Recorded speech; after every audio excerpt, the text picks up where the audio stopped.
Zapatista Church, a very small monument to liberation theology.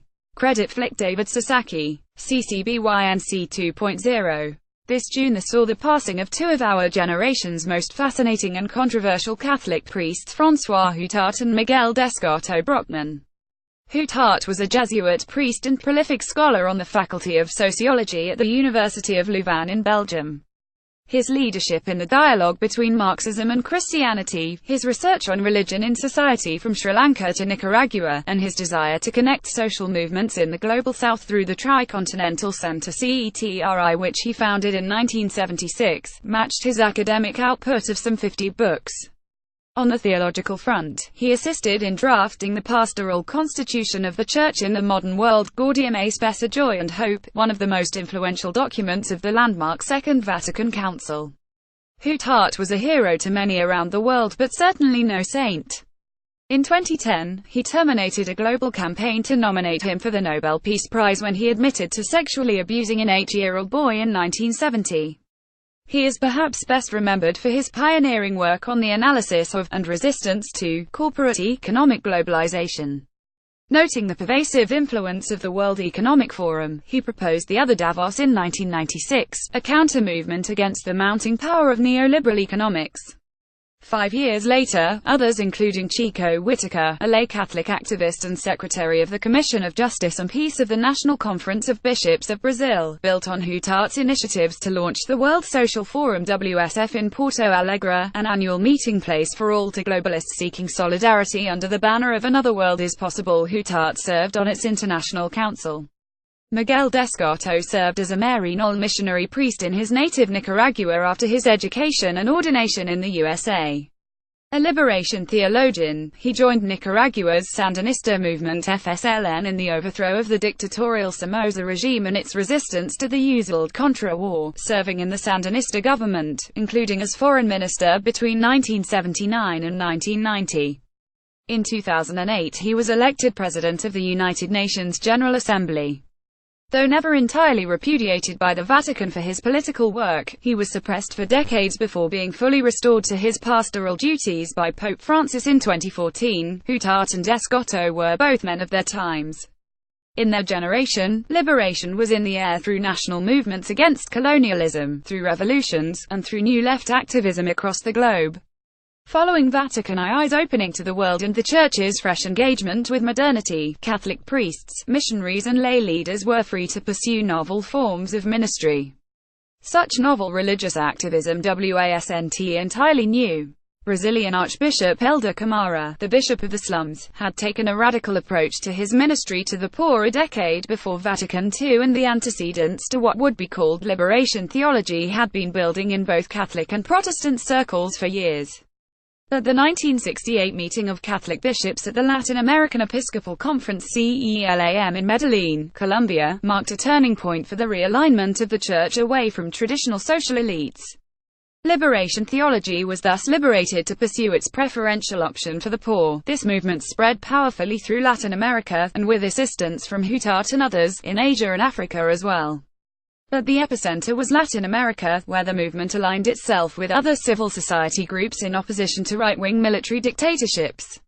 Among this generation, Roman Catholic theologians Gustavo Gutierrez, now aged 89, Leonardo Boff 78 and John Sobrino 78, and the Methodist José Miguel Bonino, who died in 2012, are among the better-known liberationists.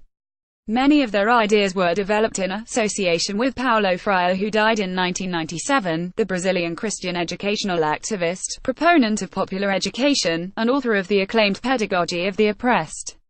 Also part of this group was the Paraguayan Fernando Lugo, still young at 66, who was ordained a missionary priest by the Society of the Divine Word and returned home to become Bishop of San Pedro, where he was known as the Friend of the Poor.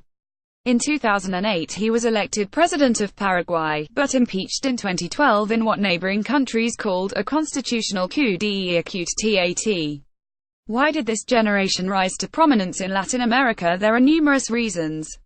For one, in the post-World War II period, some like Huttart in Belgium were radicalized by the plight of the European working class and challenged by its irreligiosity to find new ways of articulating and identifying with the poor.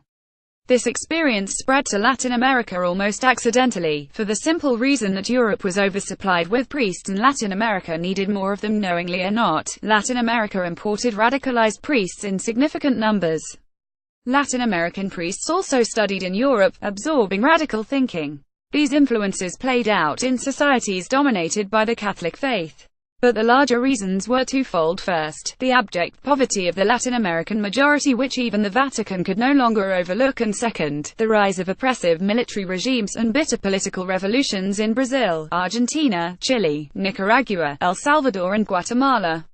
The felt need for liberation among the poor, the marginalized and indigenous peoples was as palpable as it was necessary. From the 1960s through the 1980s, the struggle for liberation was very real. Those days are gone. Democracy has returned to much of Latin America, as well as a more pragmatic form of social democracy, and liberation theology has lost some of its revolutionary raison d'etre. In his open and honest post-mortem on the movement, the Belgian Latin American José Comblan, who died in 2011, admits that in many ways the liberationists misinterpreted the life experience of the Latin American poor. While they focused on rural peasants, they overlooked migration to the cities. They also missed the mood of the campesinos' popular religiosity, which trended strongly towards the Protestant and Pentecostal churches. And they ignored the desire of the poor to become consumers. The Catholics opted for the poor, as the saying goes, but the poor opted for the markets.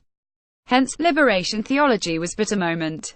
It was a particular theopolitical response to a specific set of circumstances, a generation's rebellion against grinding poverty in the killing fields of revolutionary Latin America. But the rich theology of the liberationists endures as a challenge to every church tradition. Their analysis of the causes of poverty and how it is structured into prevailing global systems, recently articulated by Huttart in his 2011 manifesto From Common Goods to the Common Good of Humanity, challenges every church to open its eyes to the cold, hard analysis that's required to grasp the changing world around them. Is there anything else the rest of the world can learn from the liberationists in the West? The Protestant, Anglo-European North and the Catholic, Iberian South produced vastly different socio-political traditions, even though they share in common a white settler history of slaveholding, the suppression of indigenous peoples, and capitalist class exploitation. If the South trends social democratic and struggles against powerful conservative elites, the North trends liberal, towards laissez-faire capitalism and expressive individualism. As it was framed in Latin America, liberation theology could never succeed in the North. Nevertheless, it has many lessons to teach. The first lies in its consciousness, its willingness to flip the social script from catering to elites to privileging the poor. Liberation theology was never only about theopolitics and revolution. It was also about overcoming alienation, the alienation that separates human beings from each other, people from the earth, Western from pre-Western forms of life, and alienated psyches from transcendence.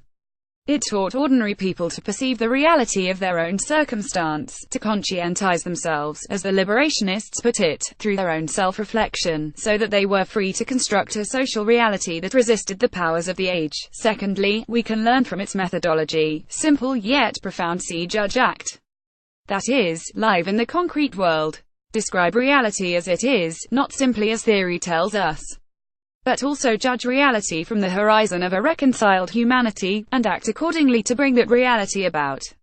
The liberationists put a lot of time into analysis, and that let them tell, in great detail, the hard truth that the world we have made is grinding others into the dust, and that this must stop, as much for our own salvation as for the well-being of others. Third, we might even learn from its mistakes.